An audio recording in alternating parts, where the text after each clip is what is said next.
tardes, bienvenidos a su programa Salud TV. Llegamos a un martes más, estamos en el de 21 de noviembre y les comento, el 19 fue el Día Internacional del Hombre y ayer 20 se celebró el Día Internacional, el Día Mundial del Niño.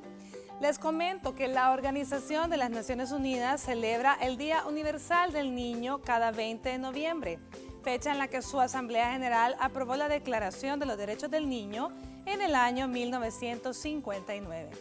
Es un día de celebración por los avances conseguidos, pero sobre todo es un día para llamar la atención sobre la situación de los niños más desfavorecidos, dar a conocer los derechos de la infancia y concienciar a las personas de la importancia de trabajar día a día por el bienestar y el desarrollo de la población infantil. Y el día de hoy vamos a estar hablando de la espina bífida. Entonces también les comento que hay un día internacional y este es el 21 de noviembre que se celebra cada año el Día Mundial de la Espina Bífida.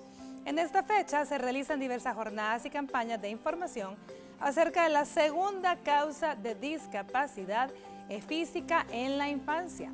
De cada 1000 concepciones, aproximadamente unos 150 terminan en abortos y de los embarazos que llegan a término, 1 de cada 1000 presentarán una malformación por cierre incompleto que afecta al cordón espinal y al cerebro.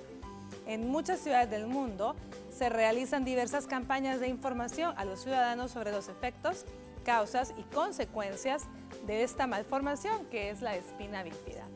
Bueno, así que este día vamos a estar aprendiendo nosotros también qué es la espina bífida y cuáles son las causas, las consecuencias y qué podemos hacer para ayudarles a nuestros niños y a nuestros adultos cuando se las encuentran ya grandes. Veamos la cápsula y al regresar conocemos a nuestro panel de invitados.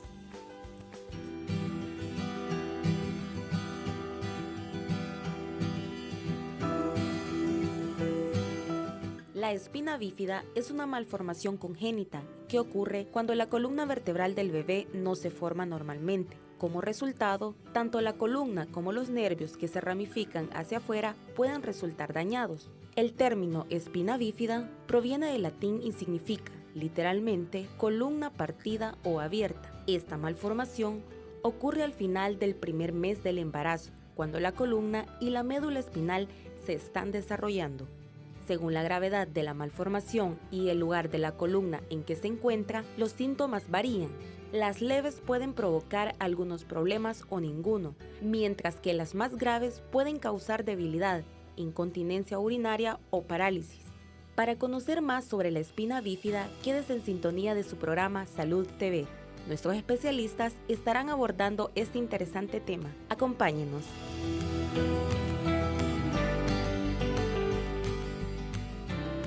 Le damos la bienvenida a nuestro panel de invitados. El primero de ellos, nuestro amigo ya muy querido, conocido por todos ustedes, pediatra neonatólogo, el doctor Samuel Ramírez. ¿Qué tal, Samuelito? ¿Cómo está? Muchas gracias, pues agradecido por la invitación y estar muy contento pues, de estar acá y compartiendo con ustedes información valiosa sobre este importante tema para nuestra población. Excelente. También le damos la bienvenida a la guapísima licenciada Daisy Guardado, fisioterapista. ¿Qué tal, Daisy? ¿Cómo le va? Buenas tardes, doctora. Gracias por la invitación nuevamente. Buenas tardes a los amigos televidentes que nos acompañan a esta hora de la tarde. Y por supuesto, si vamos a hablar de lo que es médula espinal cerebro, no nos puede faltar nuestro neurólogo pediatra, el doctor Jaime Mariano Morán. ¿Qué tal, doctor? ¿Cómo está? Buenas tardes a todos. Un placer estar hablando de este tema, la espina bífida, que no es un tema tan popular, pero que es bastante frecuente. Fíjese que sí, definitivamente tenemos que conocer que es un tema frecuente. ¿Y por qué no le contamos un poco a la población más de lo que ya habló la cápsula, doctor, de qué es la espina bífida? ¿En qué momento puede ser que nos demos cuenta?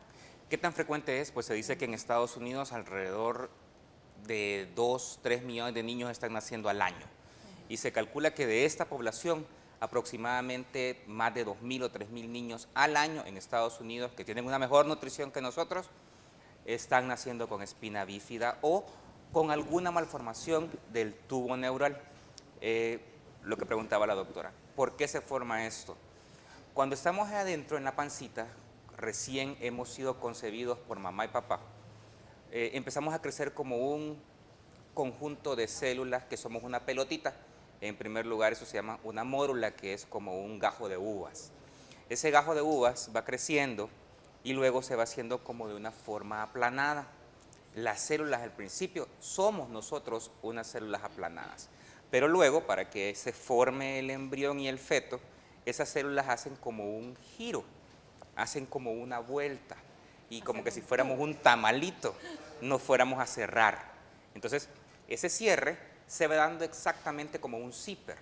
Ese zipper se va dando desde la colita hasta el cerebro, hasta la cabeza. Entonces, de acuerdo a cada día que va pasando, ese cierre, ese zipper se va haciendo hacia arriba.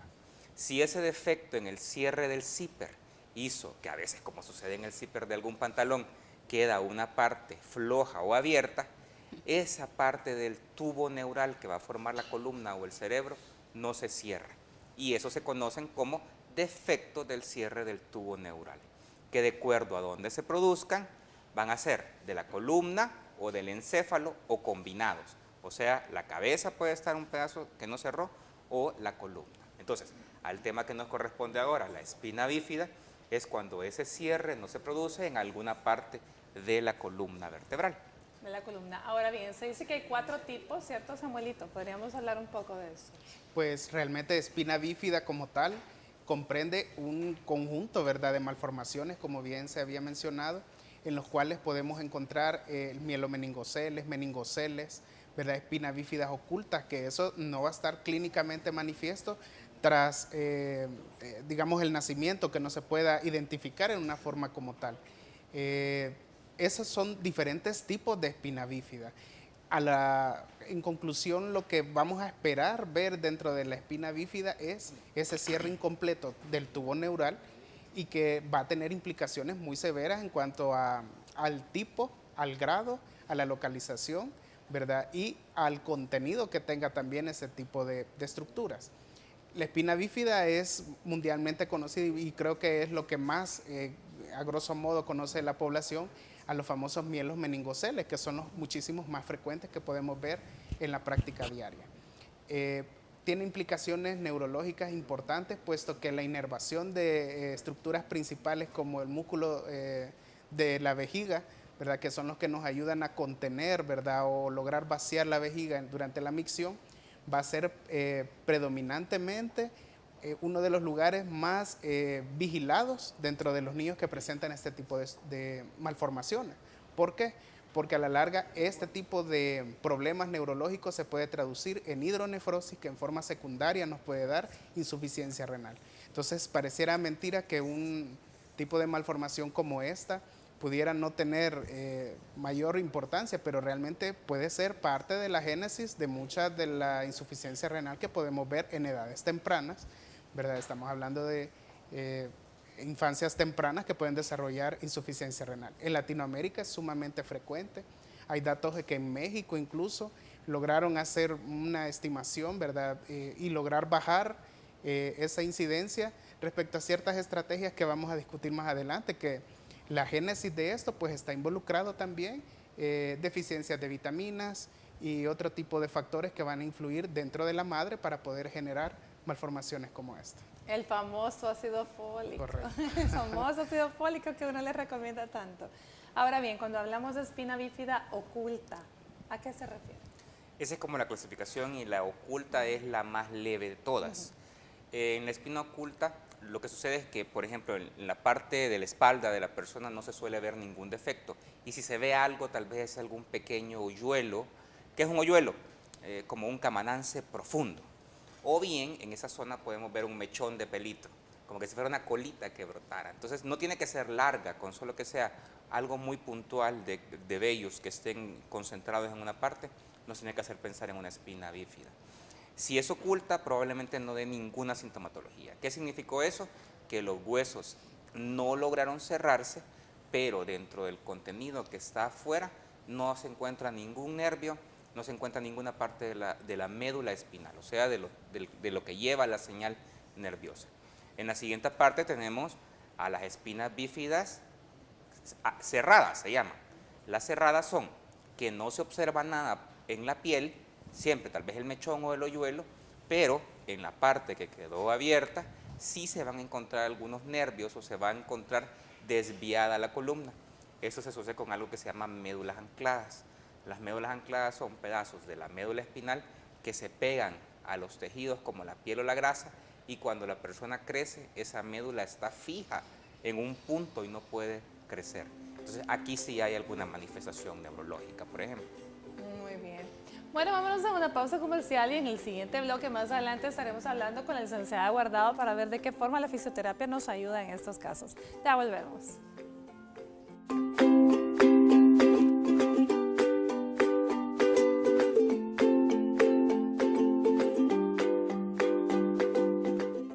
Estás viendo Salud TV.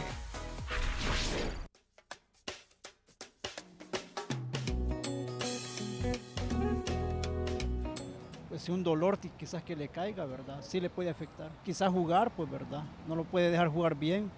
No sé, en su rendimiento físico, pienso yo, incluso en el estudio, por el dolor, no los deja concentrarse. Acuérdate que los niños corren, hacen un montón de actividades y tal vez sería un niño que no hace todo eso, pues por su dolor de espalda. Además, cuando llevan el bolsoncito también en la espalda, les afecta. Sí, tal vez la mala posición al sentarse para hacer sus deberes es uno. La forma de dormir, porque acuérdese que hay que tener una pose para cada cosa. Creo que por ahí se empieza.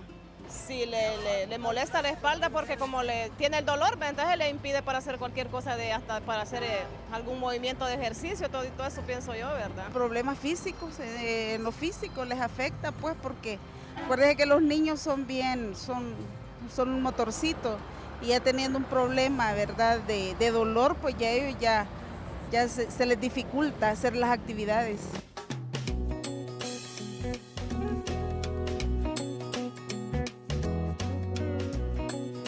Muchísimas gracias a todas las personas que responden a nuestro sondeo y definitivamente los niños tienen un motorcito, como dijo la señora, son realmente súper activos y definitivamente cualquier cosa que tengan en la espalda, malas posturas o qué sé yo, nos van a estar afectando. Pero preguntémosle aquí a nuestra especialista. A ver, Daisy, cuéntanos de qué forma nos afectan los problemas en la espalda a los niños. Es bien importante mencionar que cada niño va a necesitar una evaluación desde el inicio, tanto por el pediatra neonatólogo como por nosotros los fisioterapeutas. Y cada niño va a depender de la secuela o el impedimento que va a tener de acuerdo al nivel de la lesión. El nivel de la lesión es bien importante mencionarlo porque no todos los niños presentan la misma discapacidad. Generalmente las afecciones que más se ven son psicomotrices, perceptivas, sensoriales y a veces hasta del lenguaje, más adelante también en lo del aprendizaje, en la escuela y todo eso va afectando, pero en la edad temprana generalmente afecta el desarrollo motriz normal en cuanto a la edad cronológica y mental del niño. Por ejemplo, a veces en los neonatólogos afecta hasta el tomar, succionar la pacha, darse vuelta, sentarse, gatear, ponerse de pie y por supuesto a veces realizar la marcha en la edad acorde a su edad que normalmente los niños desarrollan la marcha. Así que estas son prácticamente de las secuelas que más afectan en cuanto también a lo sensitivo, a la coordinación gruesa, a la coordinación fina y como lo mencionaba el doctor también al control de esfínteres y al control de la vejiga. Estos son uno de los problemas que el niño va presentando conforme va el crecimiento y hay que ir evaluando de acuerdo a la edad que el niño va creciendo, va teniendo ciertos movimientos normales que hay que ir evaluando que vayan de acuerdo a la edad que el niño va teniendo y con eso nosotros vamos haciendo lo que es la estimulación temprana con el único objetivo de ir logrando que el niño vaya acorde a la edad que tiene, ir fortaleciendo los movimientos o las capacidades que mantiene e ir desarrollando las capacidades que le hacen falta al niño de acuerdo al problema que presente. Muy bien. A ver, Samuelito, ¿a qué edad, qué tan temprano se pueden diagnosticar estos diferentes tipos de malformaciones en la espalda?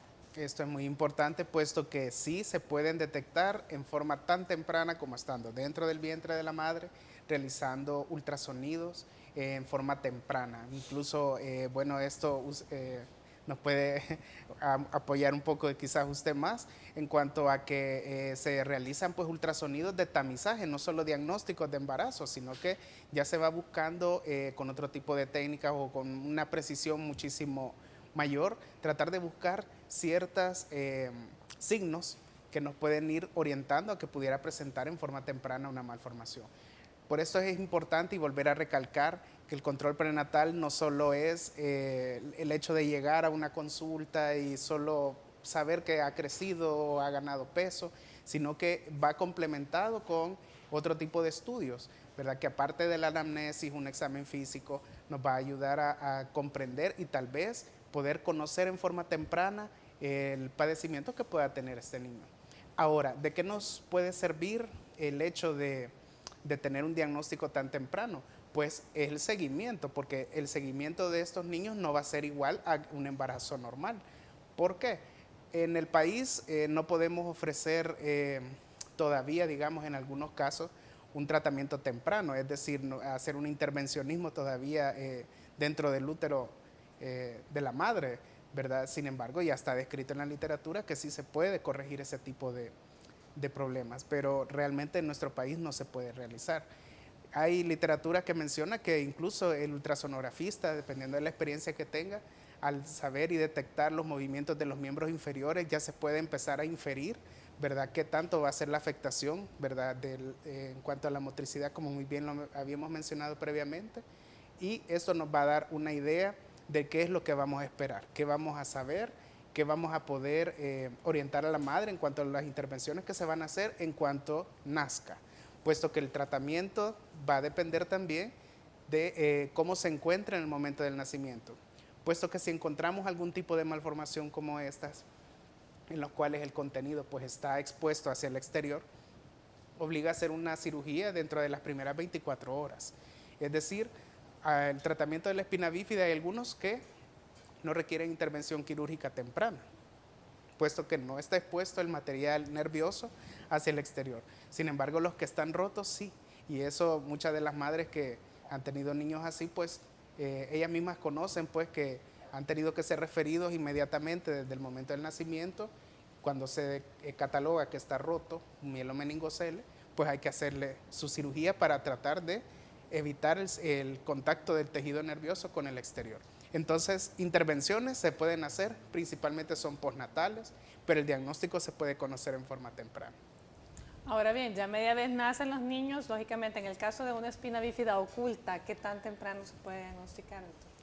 Ok, en este caso quiero complementar un poquito lo que dijo Samuel.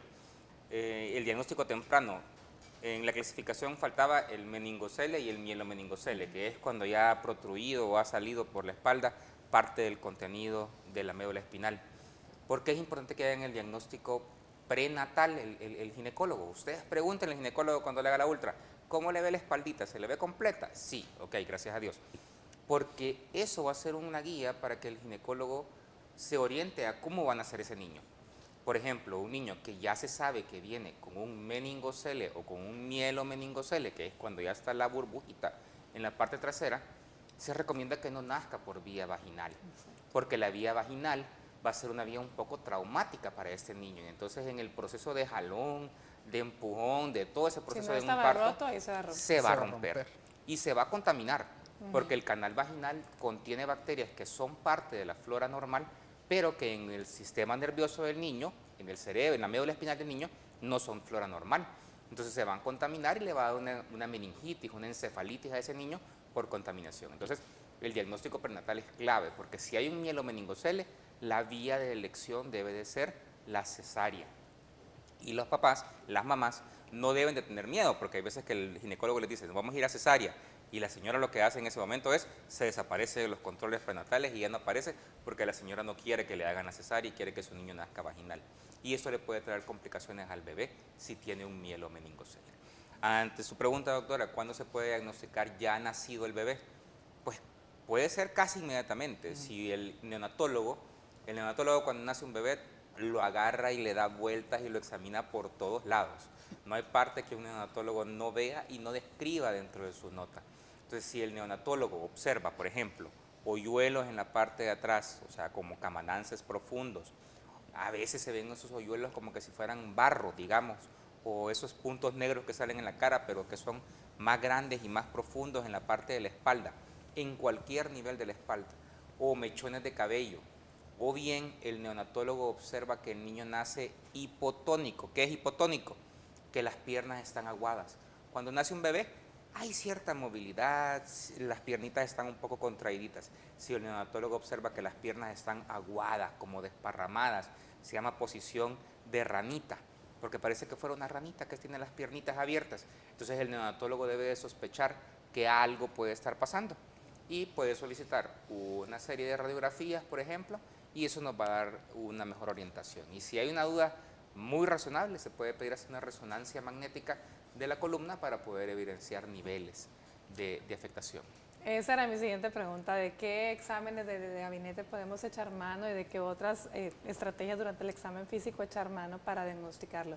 ¿Puede ser que se nos vaya un niño con una espina bífida oculta y que se diagnostique hasta grande? Así es, sí existe un porcentaje en los cuales las espinas bífidas ocultas realmente no tienen una manifestación macroscópica, ¿verdad?, en el momento del nacimiento, sino que seguimos en los controles infantiles. Vamos a la revisión tal vez de 8 días y ya encontramos nosotros ciertos cambios en la piel. Tal vez pueden ser manchas no necesariamente oscuras, pero sí se describen que algunas pueden ser como vino de Oporto, que pueden ser muy rojos, ¿verdad?, que también nos puede estar indicando algún tipo de problema. Senodérmicos, es decir, ciertos tipos de tumoraciones, ¿verdad?, que pueden aparecer en forma no aislada, sino que circunscrita al área donde pudieras haber un tipo de problema. Y aparte de eso, pues el palpar, siempre, ¿verdad?, los cuerpos vertebrales nos lleva siempre a pensar en que siempre hay integridad en todos los cuerpos vertebrales, pues al palparlos se sienten, ¿verdad?, todas las espinas, correcto. Y eso nos puede orientar, ¿verdad?, que sí puede estar bien. ¿Qué estudios se pueden hacer? Pues inicialmente se puede hacer una radiografía simple de la columna. Pues ahí ¿qué vamos a evidenciar ahí? Que no están cerrados los arcos vertebrales, y eso sí se puede observar dentro de las radiografías. Desgraciadamente, si nos vemos limitados en ocasiones y que realmente la resonancia magnética no puede ser, digamos, accesible, digamos, para todas las personas. Sin embargo, también conviene decir que es parte del estudio que se hace. No solo ese, sino que también vamos pensando ya en otras cosas. Si se añade que tiene un perímetro cefálico muy grande, pues el hecho de descartar que también se acompañe de hidrocefalia, este tipo de malformaciones, nos va a llevar a pensar en un ultrasonido transfontanelar, ¿verdad?, que se puede hacer en forma temprana en el periodo neonatal, puesto que eso facilita, ¿verdad?, la visualización del tejido cerebral a través de la fontanela anterior. Muy bien, bueno, ¿qué les parece? El doctor Samuel me decía que apoyara yo, pero no necesitamos apoyar porque en la siguiente cápsula tenemos al doctor Germán Majano, ginecólogo, quien nos va a hablar sobre la ultrasonografía prenatal para detección temprana de espina bífida.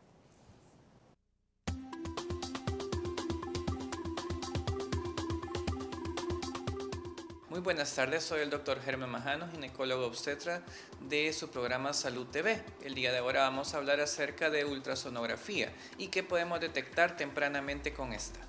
La ultrasonografía es un método de diagnóstico que tenemos al alcance de todos. Se puede realizar por medio endovaginalmente y transabdominal. Endovaginalmente lo ocupamos mucho para procedimientos o procesos ginecológicos, para detectar alguna normalidad anatómica entre útero y ovario, también para hacer otras evaluaciones obstétricas. Abdominalmente podemos encontrar también defectos o anormalidades ginecológicas en útero y ovario, pero también podemos utilizarla para detectar tempranamente defectos del tubo neural en un bebé. Se puede realizar en el primer trimestre, segundo trimestre y tercer trimestre. Entre las 11 y 14 semanas del primer trimestre podemos detectar este defecto del tubo neural, ya sea en su región cervical, región torácica o lumbar, o en la parte terminal del bebé. También podemos confirmar este diagnóstico. Actualmente nosotros tenemos unas imágenes bastante avanzadas en los diferentes lugares. Tenemos imágenes en 3 dimensiones, 4 dimensiones y 5 dimensiones, que eso nos ayuda para confirmar prácticamente estos defectos del tubo neural. Es importante cuando ustedes se vayan a realizar este estudio, llevar sus estudios previos para que el ginecólogo obstetra pueda ver el defecto, ya sea uterino, ginecológico, obstétrico, defecto del tubo neural o alguna anormalidad. Es importante también acatar las recomendaciones de su médico para ver en qué momento de su embarazo se puede realizar este estudio. Para Salud TV, Dr. Germán Majano.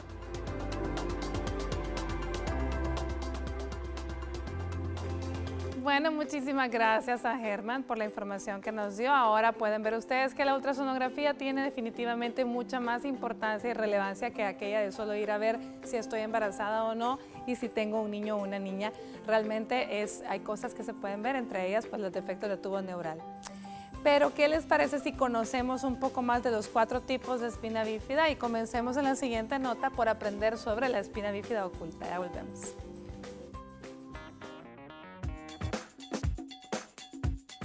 La espina bífida oculta es la forma más leve de la afección y puede pasar desapercibida.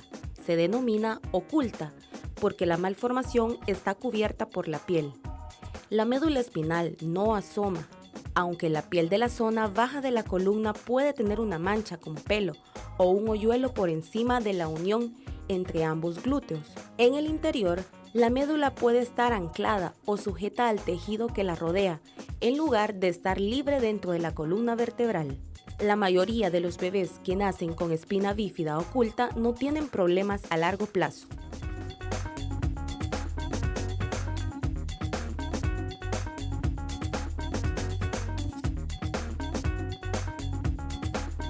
Estás viendo Salud TV.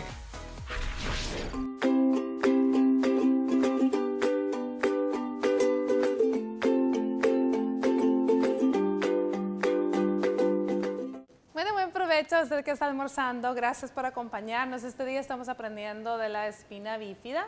Y yo quisiera, pues, definitivamente todos desearíamos que en nuestro país existiera ya la posibilidad de hacer intervenciones intrauterinas. Todavía no hemos llegado hasta ahí, Dios mediante pronto. Pero ¿qué pasa, doctor, entonces con estos niños que no se pueden corregir adentro y dependiendo del tipo de espina bífida, cuáles son los cuadros clínicos?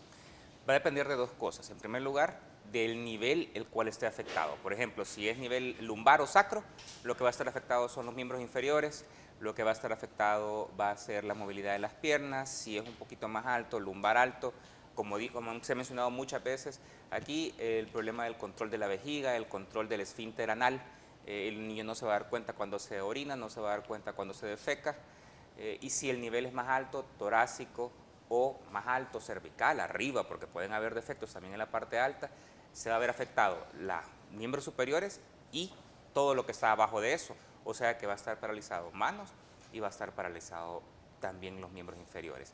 Además de eso está afectada la sensibilidad, o sea que estos niños usualmente están anestesiados. Usted puede tocar, estimular, se pueden herir las extremidades y esos niños no se dan cuenta de que usted los está cortando. Entonces es uno de los cuidados que deben de tener. A veces ustedes saben que los niños en la noche adquieren posiciones un poco exóticas o bien las piernas pueden irse en medio de la cuna o del corral y uno no darse cuenta, y como el niño no tiene dolor, la pierna puede quedarse trabada en una parte de la cuna y el niño no llorar. Entonces pueden sufrir fracturas o pueden sufrir heridas en los pies. Esos niños, si pueden caminar o pueden gatear, pueden andar en el suelo, pueden haber cosas cortopunzantes, piedras, vidrios en el suelo y se pueden herir los pies y no se pueden dar cuenta de que les ha sucedido nada. Se les infecta y entonces tienen problemas de infecciones en esas heridas. Entonces, depende del lugar, va a ser también la sintomatología.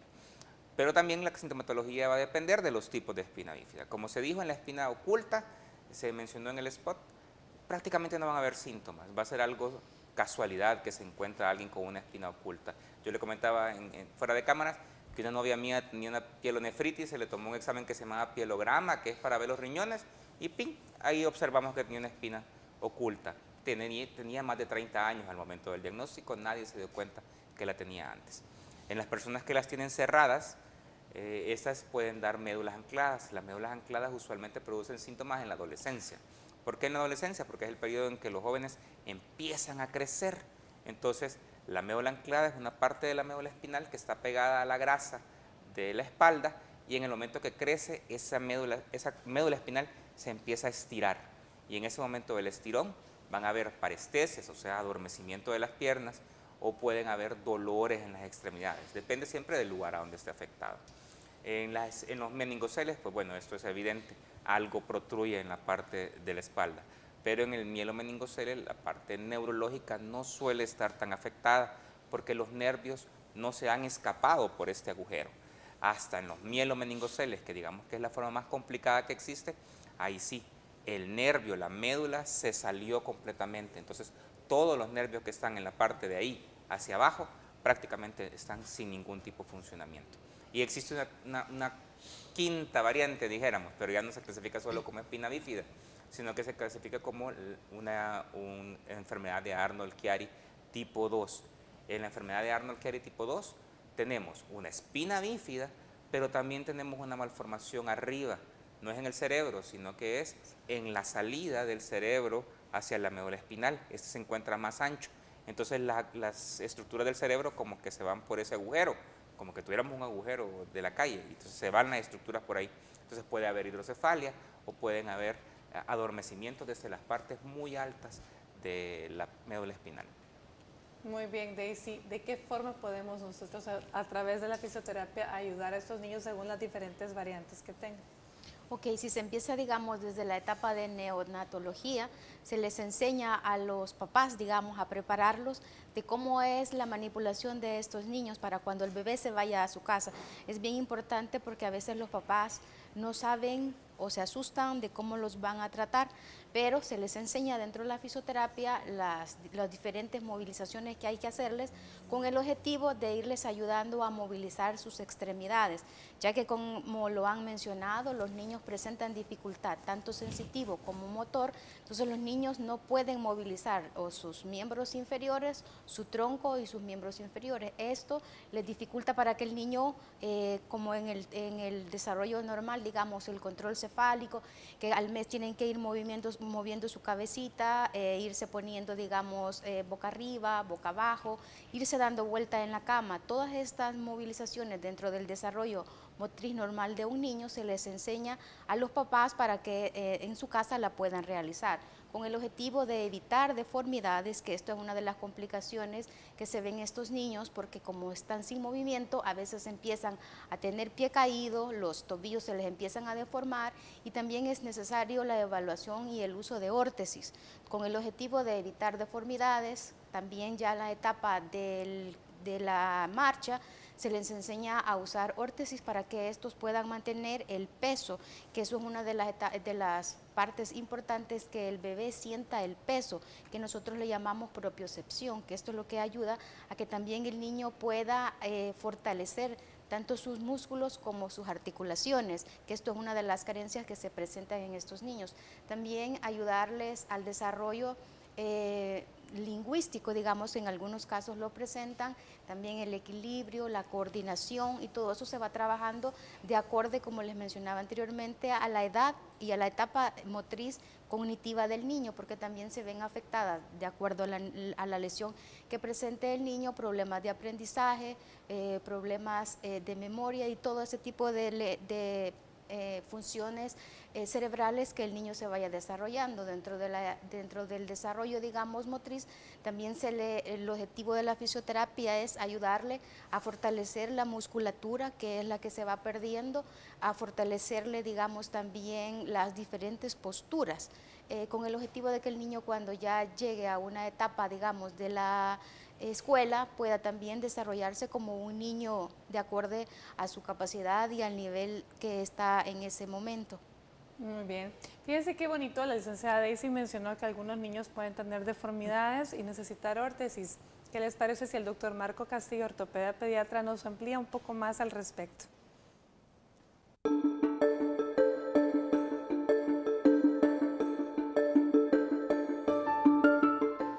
Buenas tardes, televidentes de Salud TV. Les saluda el doctor Marco Antonio Castillo Morales, médico ortopeda pediatra, y este día vamos a hablar sobre las órtesis y sobre todo las deformidades de los pies. Órtesis viene de la palabra del griego ortos, que significa enderezar, y además de eso, las órtesis sirven para modificar aspectos funcionales o estructurales del sistema neuromusculoesquelético, y nos sirve para alinear, para sostener, para estabilizar, para inmovilizar, para descargar o para mantener una corrección. Estas órtesis pueden usarse para problemas del sistema musculoesquelético en el sentido de parálisis.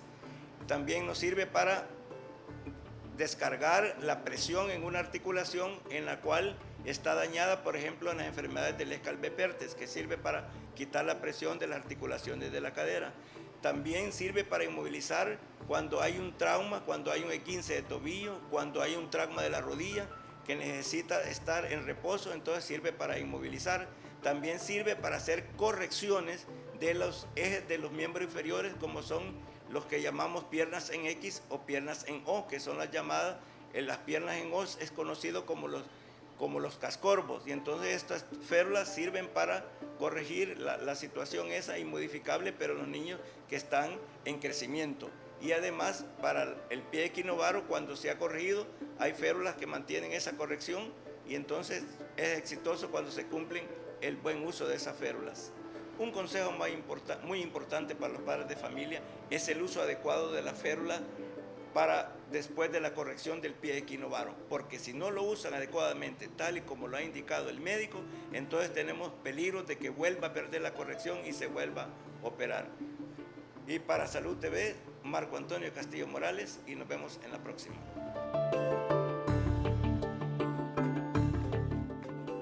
Bueno, muchísimas gracias al doctor Castillo. Así que vamos a estar viendo en la siguiente nota extra la segunda variante, la espina bífida abierta, llamémoslo así, que se divide en meningocele y mielomeningocele. Veamos.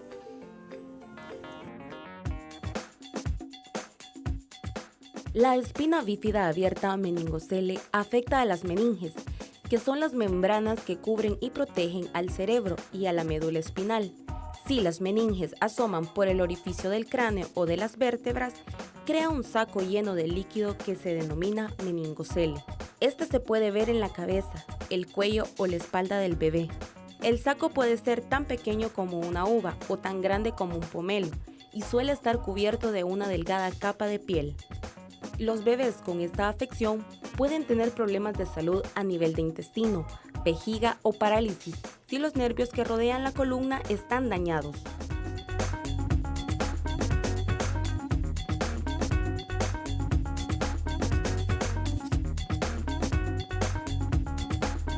Estás viendo Salud TV.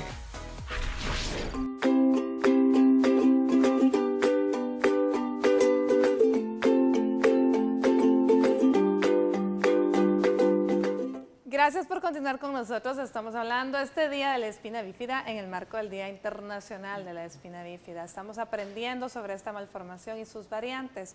Ahora bien, ya escuchamos un poco a la licenciada Guardado hablar de la terapia, cómo puede ayudarnos en los diferentes casos. Ya hablamos del cuadro clínico que vamos a tener en los diferentes niños. Esto no logra ser corregido dependiendo de la afectación. Pero ¿qué hay de otras comorbilidades, como le llamamos en medicina? O sea, otras enfermedades a las que pueden ellos estar como más susceptibles, Samuel. Sí, claro, ya se había mencionado previamente, pues si se había una asociación, ¿verdad?, de hidrocefalia también a este tipo de cuadros, puesto que también conlleva a la colocación de una válvula de derivación ventriculoperitoneal, y que en esas ocasiones, y como el manejo de todos estos niños se hace multidisciplinario cada vez más, ¿verdad? El neurocirujano puede decidir tanto tener una derivación adentro como afuera. ¿Qué quiere decir esto? Que el drenaje sea interno o externo. Pues esto va a estar también en relación a procesos infecciosos que pueda tener en ese momento, que se documente meningitis o que se documente otro tipo de infecciones, ¿verdad?, que conlleven a decidir otro tipo de manejo. Ahora, ya previamente habíamos tocado el tema del control de los esfínteres, y yo creo que esto es muy importante, puesto que a la larga también es parte del seguimiento que deben dar los pediatras, ¿verdad?, a continuación de esto, al tener identificado que tenemos pues problemas de vejiga neurogénica, por ejemplo, que es lo que principalmente vamos a encontrar, que no pueden miccionar en forma adecuada. Pues en ocasiones se hace hasta necesario hacerles masajes suprapúbicos. Algunos requieren tallas suprapúbicas, que es colocar un catéter, ¿verdad?, de derivación de la orina para evitar que se acumule la orina y esta en forma retrógrada suba hacia los riñones. ¿Qué puede pasar si la orina regresa a los riñones? Pues este se hincha, ¿verdad?, se llena de orina, y es mucho más fácil que tengan cuadros de infecciones a repetición. ¿A qué lleva esto? A que la misma acumulación de la orina dentro del riñón haga que pierda su anatomía y por ende todas sus funciones. ¿A qué nos lleva esto? A una pérdida total de los riñones. Y sí existen casos, ¿verdad? Y que están documentados y que muchos pues se pueden ver principalmente en el Hospital Bloom, ¿verdad? En el que podemos ver insuficiencias renales secundarias a este tipo de problemas. ¿Qué lleva? Habiendo identificado a alguien que tiene vejiga neurogénica, pues controles de exámenes generales de orina y urocultivos a repetición, ¿verdad? En los cuales pues nos van a identificar en forma temprana procesos infecciosos que puedan estar ocasionando algún tipo de problemas en niños que ya tengan diagnóstico. O sea, es un cuidado bastante intensivo porque Así. hay que estar pendiente de que el niño tome agua, que además llevarlo a que vacíe la vejiga o ayudarle a vaciarla, ¿sí? Y eso no solo es si se logra modificar el patrón, ¿verdad? Pero si ya se tiene identificado que un niño no puede miccionar y que retiene orina, pues el urólogo es aquí donde nos ayuda, ¿verdad? También y se suma, ¿verdad? A todo este conjunto para poder brindar una opción terapéutica, como ya lo habíamos mencionado, la colocación de una talla suprapúbica para poder drenar toda esa cantidad de orina y evitar un daño renal secundario. Muy bien. ¿Medicamentos de los cuales se utilizan, doctor, en estos casos? ¿Hay algún tratamiento farmacológico aparte de la fisioterapia y los otros cuidados? Pues prácticamente quizás lo único son tratamientos sintomáticos. Por ejemplo, si hay una persona con vejiga neurogénica, se utilizan medicamentos profilácticos, o sea, son medicamentos muy específicos que se dan todos los días o todas las noches de manera indefinida para evitar que las bacterias crezcan adentro de la vejiga y que se hagan infecciones de vías urinarias.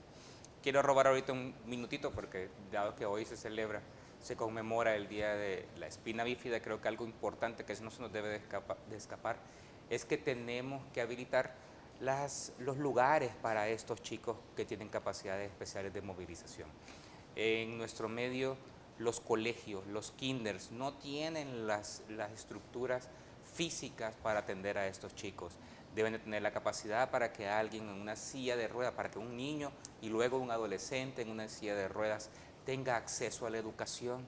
Estos colegios que tienen 2, 3 plantas deberían de tener la capacidad, ya sea que los chicos puedan subir al segundo, tercer piso de alguna manera, rampas, ascensores, o bien yo he conocido casos de niños en los cuales los colegios han adaptado algo que se ve fabuloso, por ejemplo, que todas las aulas que este joven iba a ocupar durante su educación, la bajaban al primer nivel. Si estaba en séptimo, séptimo bajaba, si estaba en octavo, octavo bajaba, para que él pudiera estudiar en un colegio regular. Dado que estos chicos tienen casi siempre una inteligencia normal, tienen la capacidad para estudiar en un colegio regular. Entonces, deben de hacerse las adecuaciones. Igual en los lugares de recreación, en los lugares donde hay videojuegos y todo, deberían de haber las adecuaciones porque ya que ellos tienen derecho a disfrutar como un niño que no tiene ningún otro problema. Mira, doctor, qué importante mensaje de verdad que usted nos acaba de dar, porque definitivamente ya hemos tenido acá programas especiales en el Día de las Personas con Capacidades Especiales y siempre el llamado de atención es el mismo, desde las adecuaciones en aulas, en iglesias, en centros comerciales, en hospitales, ya no dijéramos en parques de diversiones, porque también tenemos niños que también tienen capacidades especiales. Así que qué bueno, ojalá que esto pues llegue a los oídos de las personas de quienes les corresponde y lo que todos podemos hacer, lo que cada uno nos compete, pues el granito de arena es importantísimo. Bueno, veamos la última nota extra en la que vamos a estar hablando de la mielomeningocele, el otro tipo de espina bífida abierta. Ya volvemos.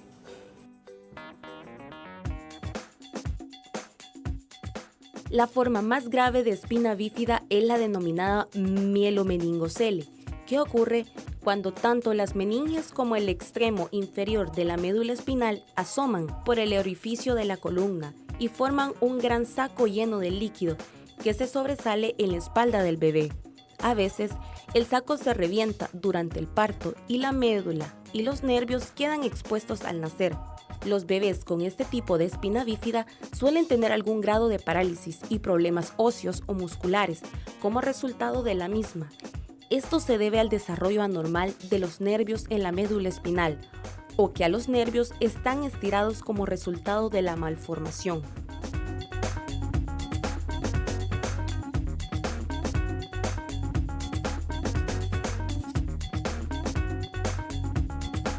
Estás viendo Salud TV.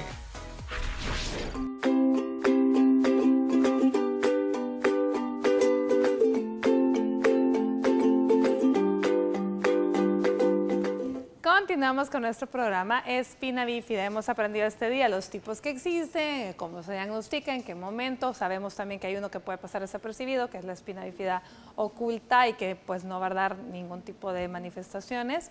Y hemos estado aprendiendo también de la comorbilidad que estos niños pueden tener. Pero ¿qué podemos hacer entonces para prevenir? Vamos a ver, Samuelito. Pues hay estrategias que han sido utilizadas no solo por grandes potencias, sino que también en Latinoamérica y que ha dado un gran impacto para poder disminuir la cantidad y la frecuencia que podemos encontrar estas patologías, y es el uso del ácido fólico. El uso del ácido fólico no debe restringirse o utilizarse solamente en la mujer que ya está embarazada.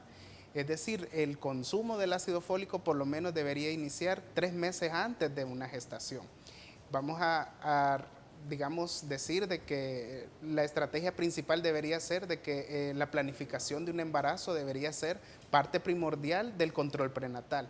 Es decir, preparar a una mamá para que tenga una gestación adecuada va a ser un gran punto de importancia pues, para disminuir la cantidad de estos casos. Y no solo esto, también continuar la vacunación sistemática, puesto que también enfermedades como la rubeola, que es prevenible a través de las vacunas, no debe ser totalmente erradicada. Pueden existir casos y pueden estar involucrándose también en ser esta causa de este tipo de enfermedades. No podemos dejar de lado también otro tipo de factores ambientales, como es la exposición a la radiación, ¿verdad? Que es parte importante.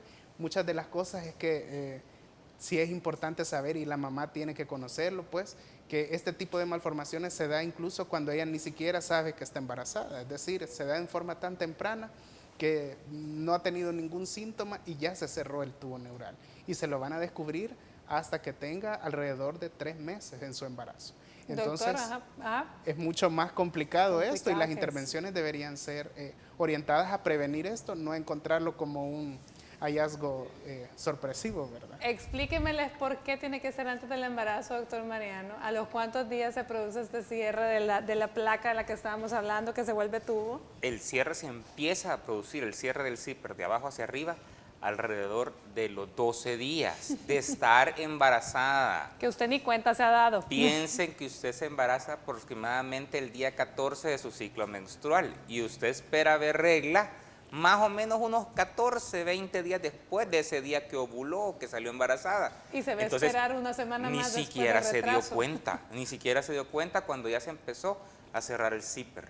Y ese zipper termina de cerrarse aproximadamente el día 28. Eso significa 14 días después de la fecha que usted esperaba la regla. O sea que usted todavía puede estar pensando que tiene un retraso que ya le va normal. Y entonces a venir. no sabrá que está embarazada. Entonces debe iniciarse 3 meses antes, porque el cuerpo tiene como un pool, o sea, un acúmulo de ácido fólico que tiene niveles. Entonces usted, para llenar esos pool de ácido fólico, necesita 3 meses de estarlo tomando para asegurarse que tiene buenos niveles de ácido fólico de reserva en su cuerpo. Fíjese que con relación a eso, el ácido fólico en nuestro país, desgraciadamente, como no somos un país, o sea, somos burros, señores, definitivamente somos burras. Usted que esté en casa no me dejará mentir, ¿cuánta embarazada no comienza a tomar el ácido fólico hasta que ya está embarazada, hasta que tiene la prueba positiva? Pregunta, doctora, ¿me empiezo a tomar el ácido fólico? Cuando eso debió haber sido desde antes. Entonces, muchas de nuestras instituciones nacionales han tomado por protocolo que a toda la mujer que esté en edad reproductiva, ¿verdad? Así esté planificando o no, toda debe estar tomando ácido fólico. ¿Por qué? Porque si se le olvidó la pastilla, si le falló la inyección, si tuvo una noche de copas, lo que sea. Definitivamente, en ese momento que pueda quedar embarazada, ya está, por lo menos está protegida, siempre y cuando se esté tomando su ácido fólico. Así que ni modo, así toca por las malas, ¿verdad? Daisy, su recomendación final, por favor. Es importante realizar o iniciar, mejor dicho, una estimulación temprana Desde que el momento que se ha identificado que el bebé trae una espina bífida, iniciar lo más pronto posible con una buena estimulación temprana para ir desarrollando todas las habilidades del bebé y ayudarle a lograr totalmente su independencia en todas las actividades de la vida diaria, en el área también familiar y social, como lo mencionaba el doctor, que es bien importante, facilitarles o brindarles a estos niños todo el ambiente necesario posible para que se desarrolle. Esto significa todas las barreras arquitectónicas posibles, ambientarlas para que el niño pueda desarrollarse lo mejor posible. Muy bien, bueno, se nos terminó el tiempo, pero yo quiero agradecer a mis invitados. Samuelito, un placer. Daisy, doctor Morán, Gracias. muchísimas gracias por haber aceptado la invitación y venir a compartir en este día con toda la población algo tan importante, desgraciadamente frecuente, aunque no muy conocido hasta hoy, que es la espina bífida. Gracias a ustedes que nos acompañaron. El día de mañana vamos a aprender a manejar el estrés y la ansiedad, así que no se lo pierdan. Por hoy que tengan un lindo martes y que Dios los bendiga.